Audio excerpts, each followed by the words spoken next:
We in the ministry are doing studies on wind, and we're looking at the use of it onshore and offshore, in the deep water and in the near water. And the truth of the matter is, at the deep water, you can anchor it on a floating foundation. A few miles out to sea, I believe you know that we have 400 times our land space is our sea space, our maritime space. And we have to make use of that in a way that does not humbug people who want to go to the beach and so on and so forth, or humbug the tourists that want to experience a quiet Barbados, or the Barbadians who want to recreate themselves on a quiet beach. But you want to have those turbines out there a few miles out where nobody can hear the noise. But the fact is, we're generating electricity for the country. So these are options that we are looking at. And the journey towards 2030 must include this company, which must be at the forefront, quite frankly, in helping us build up the skills and the know-how and the standards. When I talk about standards, automatically coming to mind is the need for us to move our vehicles away from burning gasoline into a cleaner form of energy. What that is, I could not stand here and say to you definitively that 8 years, 9 years down the road, we will be burning ethanol or biodiesel or whatever.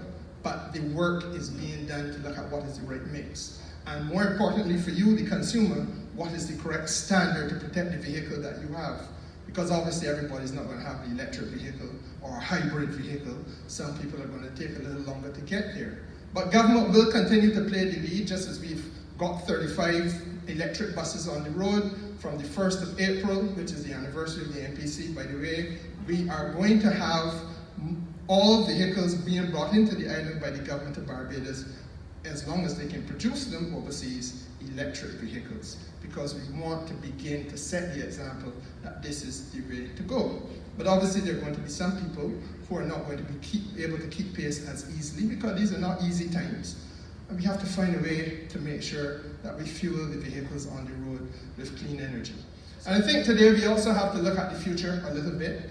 You would probably have heard that the government, my ministry, is piloting an effort to make Barbados 100% fossil fuel free and carbon neutral by the year 2030. And that's a fancy way of saying that by 2030, we don't want to be importing no oil and those types of petroleum products from anywhere. We want the island to be powered by generating electricity and operating our vehicles from the natural resources that we have. It is an important thing. It transforms the economy in many ways, let me say to you. First of all, the foreign exchange issue is a critical one, and all of you know that. In a good year, we may spend $450 to $500 million on importing fuel in Barbados. If there is a war in the Persian Gulf, like in Iraq, or some noise between the United States and somewhere in Saudi Arabia or wherever else, the oil prices will go up, as they are doing now. And the fact of the matter is that we have gone as high as $800 million importing fuel for Barbados. So that your well-being, Bishop, your well-being, yours, mine, depends on a noise somewhere overseas. Those in the row behind you, your success in life in many ways is impacted by something you have no control over, but we depend on that. And those of you on this side, your progress is in many ways dependent, and the progress of your family is in many ways dependent on the fortunes, the ebb and flow of the international marketplace. And we want to rescue Barbados from that reliance. But the other thing that's very important for us to do is to understand that this is about independence in energy. And that as you come to rely more on the natural things like the sunlight to generate energy, you create independence at the level of the household. So that if you have the photovoltaic panels on your roof, you don't have to worry about anybody's cost of energy, because you're generating enough to keep your household going. You keep yourself and your family going.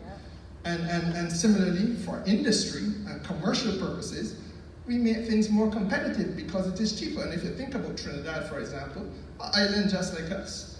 They import all the raw materials like we do, but they have a manufacturing base which we couldn't get, largely because they had access to oil and petroleum products, which were the key drivers of the industry, whereas we couldn't. So it is a good thing for us to be able to do this.